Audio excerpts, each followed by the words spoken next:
दोस्तों नमस्कार। आज सुबह जैसा कि नए साल की शुरुआत हो चुकी है, लेकिन यह शुरुआत बहुत बुरी हुई क्योंकि वैष्णो देवी से जो खबर आ रही है कि सुबह ही सुबह 2 से ढाई बजे के करीब वहाँ मचे भगदड़ में 12 लोगों ने जान गंवा दी और उससे ज़्यादा लोग घायल हैं। तो नए साल की शुरुआत इससे बुरी नहीं हो सकती है। और फिर वही ईश्वर से कामना है कि सभी लोग सुरक्षित रहें और पिछले साल जैसा दुखदाई यह साल न हो और इस तरह की दुर्घटनाएं आगे न हो। इस बात के लिए भी हमें प्रार्थना करनी होगी। पर बड़े अफसोस की बात है कि इस तरह की दुर्घटनाएं रुक नहीं रही हैं और कुछ समय अंतराल बाद यह होती ही रहती हैं। तो इसके पीछे का जो मूल कारण है वह हमारी अनुशासनहीनता है,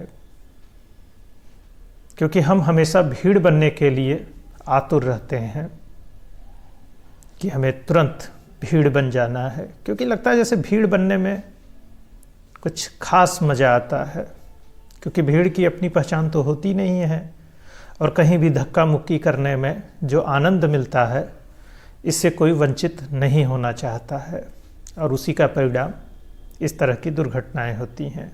फिर कमेटियों का गठन होता है और फिर उसी तरह की रिपोर्टें आती हैं। फिर कुछ समय बाद एक और दुर्घटना हो जाती है। यह हाल सिर्फ अपने देश का नहीं है, दुनिया में हर जगह की इस तरह की बदतमीजी होती रहती है और इसके पीछे मूल कारण हमेशा अनुशासनहीनता ही होती है। क्योंकि जब आप भीड़ में बने हैं तो नियम कानून कायदे से आपको कोई वास्ता नहीं रहता है और सबसे जल्दी सबसे पहले के चक्कर में इस तरह की दुर्घटनाओं को निमंत्रण दे ही देते हैं। हमारे प्रयागराज में कुंभ का आयोजन होता है, तो हर 1-2 कुंभ के बाद कोई बड़ी दुर्घटना हो ही जाती है। मतलब सरकार, पुलिस, प्रशासन कितनी भी कोशिश कर ले और वो करते ही रहते हैं, पर अनुशासनहीनता जो है यह निमंत्रण बरकरार रखती है कि हमें मरना ही है। हर जगह हर आदमी के पीछे सेना और पुलिस के जवान लगे रहने चाहिए। इधर से जाओ, इधर से आओ। उसके बाद भी लाठी डंडे का इस्तेमाल मत करो, प्यार से बोलो भैया इधर से जाओ। सड़कों पर भी यही हालत है। सबको पता नहीं कितनी जल्दी रहती है कि बस अब तुरंत पहुंच जाना है। रेड सिग्नल है, दाएं बाएं आगे पीछे, अरे भाई थोड़ा रुक जाओ, आगे रेड सिग्नल है इसलिए लोग रुके हुए हैं, हार्न पे हार्न मारे पड़े हैं। अरे थोड़ी अपने घर वालों की फिक्र कर लो जिसके लिए भागम भाग कर रहे हो। तो वैष्णो देवी में जो आज दुर्घटना हुई उसी अनुशासनहीनता का परिणाम है। या हमेशा जब भी इस तरह की दुर्घटनाएं होती हैं तो उसके पीछे यही जल्दबाजी और अनुशासनहीनता ही रहती है। ख़ास तौर पर इस तरह के देवस्थानों पर जहाँ पर भीड़ में आप शामिल होते हैं, अगर आप कोई भी इस तरह की हरकत करेंगे तो इसका परिणाम यही होगा। जैसा कि सुनने में आ रहा है, कुछ लोगों में मामूली विवाद हुआ, बातचीत शुरू हुई और फिर यह बात बढ़ते बढ़ते धक्का मुक्की में आ ही जाती है और फिर इस तरह के परिणाम सामने आते हैं। तो हमें मान लेना चाहिए कि हम अनुशासनहीन हैं और हम नियम कानून कायदे को नहीं मानते हैं, जिसकी कीमत हमें जान देकर चुकानी पड़ती है और हम इसके अभ्यस्त हैं। मातम मनाना भी हमें बहुत अच्छे से आता है। फिर अगली दुर्घटना के लिए तैयार हो जाइए। अरे भैया पूजा प्रार्थना के लिए गए हैं, अगर लाइन में लगे हैं तो थोड़ी देर धीरज रखिए, आपका जब नंबर आएगा दर्शन कर लीजिएगा। और अपनी पूजा प्रार्थना की शुरुआत जब से लाइन में लग जाते हैं तभी से मान लीजिए कि आप देवी देवता की पूजा प्रार्थना में जब से लाइन में लगे तभी से शुरू हो गई है और उसके प्रति जो आपका अनुराग है, प्रेम है, भक्ति है, वहीं लाइन लगने से शुरू कर दीजिए, क्योंकि आपके जान की कीमत बहुत ज़्यादा है। इसको ऐसे ही गंवाने की ज़रूरत नहीं है। थोड़ा अनुशासित होइए और आपकी अनुशासनहीनता के चक्कर में या आपकी मूर्खता की वजह से दूसरे ऐसे तमाम लोगों की जान चली जाती है जिनकी कोई गलती नहीं होती है। वो पूरे मनोयोग से अनुशासित होकर आराम से खड़े होते हैं। इसमें महिलाएं, बुजुर्ग जैसे लोग होते हैं। और आपकी बदतमीजी का परिणाम यह होता है कि वो दुर्घटनाओं के शिकार हो जाते हैं। इसी तरह सड़कों पर भी आप देखिए, तो जो खराब ढंग से गाड़ी चलाते हैं या बदतमीजी से सड़कों पर चलते हैं, उनके इस काम की वजह से, इस लापरवाही की वजह से तमाम ऐसे लोग दुर्घटनाओं का शिकार हो जाते हैं जिनकी कोई गलती नहीं होती है। सड़क किनारे कोई खड़ा है, बैठा है, चाय पी रहा है, पता चलता है आपने उसकी जान ले ली, तो दुर्घटना नहीं है, हकीकत में वो हत्या होती है। और आपके साथ कोई सहानुभूति नहीं होनी चाहिए। अभी आप देखिए, कोरोना के मामले को लीजिए, देश के लोग कैसा बर्ताव कर रहे हैं। क्या कहीं अनुशासित ढंग से आपको समूह दिखता है?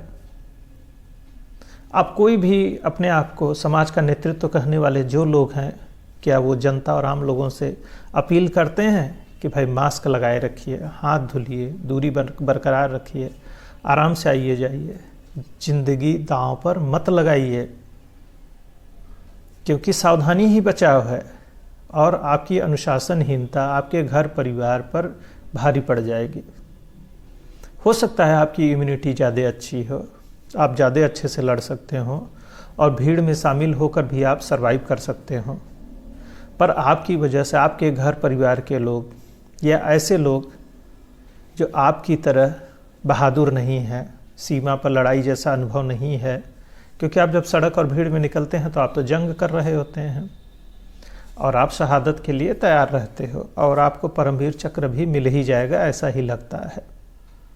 इसलिए आपको अनुशासन में तो रहना नहीं है, पर आपकी इस अनुशासनहीनता की जो कीमत चुकानी पड़ती है, आपके पूरे परिवार को चुकानी पड़ती है और तमाम ऐसे लोगों को चुकानी पड़ती है जो आपके युद्ध में भागीदार नहीं होते हैं। तो उनको बख्श दीजिए और अपने जीवन को भी बचाए रखेंगे तो अच्छा होगा, क्योंकि आपकी बदतमीजियों का परिणाम दूसरे लोगों को चुकाना पड़ता है। और हर बार जब इस तरह की स्टैम्पेड होते हैं, जब इस तरह की भगदड़ होती है, तो उसमें एक दो लोगों की बदतमीजी की वजह से ही होती है, जिसमें किसी तरह का हल्ला मचा दिया जाता है, किसी तरह की अफवाह फैला दी जाती है और उसमें लोग इस तरह की दुर्घटनाओं के शिकार हो जाते हैं। तो प्लीज़ ऐसी कोई हरकत मत करिए। अगर आपको कुछ ऐसा पता चलता है तो लोगों की मदद करिए, बताइए, थोड़ा धीरज रखिए, आपका भी नंबर आएगा और आप आराम से दर्शन, पूजन, पाठन कर लेंगे। इसके लिए जान गंवाने की कोई आवश्यकता नहीं है, क्योंकि जब भीड़ सामने होगी तो आपकी कोई बात कैसे सुनी जाएगी और आप भी उसी कैटेगरी में अगर आएंगे तो, और आप उस अफवाह को बढ़ाने के एक माहिर खिलाड़ी साबित हो जा रहे हैं। तो प्लीज़ अफवाहों को मत फैलाया करिए, शांत रहिए, थोड़ी देर हाँ धीरज रखिए। चलिए अच्छा, आप ही आगे पहले दर्शन कर लीजिए। तो सबसे पहले सबसे जल्दी वाला जो कॉन्सेप्ट है हमारे यहाँ, वो बहुत ख़तरनाक है, उसका खामियाजा हमेशा भुगतना पड़ता है। हमारे मीडिया में भी देखिए, सबसे जल्दी, सबसे तेज़, सबसे पहले न्यूज़ देने के चक्कर में ऐसी खबरें चला दी जाती हैं जो हुई ही नहीं हैं। बाद में पता चलता है ये तो इस कारण हुआ था, किसी को भी अपराधी घोषित कर दो। अरे भाई, जांच तो हो जाने दो, दोनों पक्षों की बात बताओ, क्या हुआ आखिर में। कोई अपराधी या कोई व्यक्ति कभी ये कहेगा कि वो गलत है, तो आपने एक तरफा न्यूज़ चलाना शुरू कर दिया। आप तो प्रायोजित खबरें चला रहे हैं, तो आप भी जो है शिकार मत बनिए, ऐसी वाहियात हरकतों से बचिए, अनुशासित होइए और इस तरह के दुर्घटनाओं की वजह मत बनिए, क्योंकि सारा खेल नागरिक अनुशासन में है। कोई भी समाज कैसा बर्ताव करता है, इस पर बहुत कुछ निर्भर करता है। हर जगह सेना पुलिस नहीं लगाई जा सकती है, हर आदमी के पीछे एक पुलिस कांस्टेबल नहीं रहेगा। और ये जो वीआईपी होने का मज़ा है ना, कि हर जगह कहीं भी खड़े हो जाओ, मैं वीआईपी हूँ, मैं सबसे पहले कर लूँगा, मैं कानून को नहीं मानता, एकदम हूटर बजाते हुए निकल जाओ, रेड सिग्नल है तो दाएं बाएं से ऐसे करके निकल जाओ। भैया, इससे सबको नुकसान होता है। और आप किस बात के वीआईपी हैं?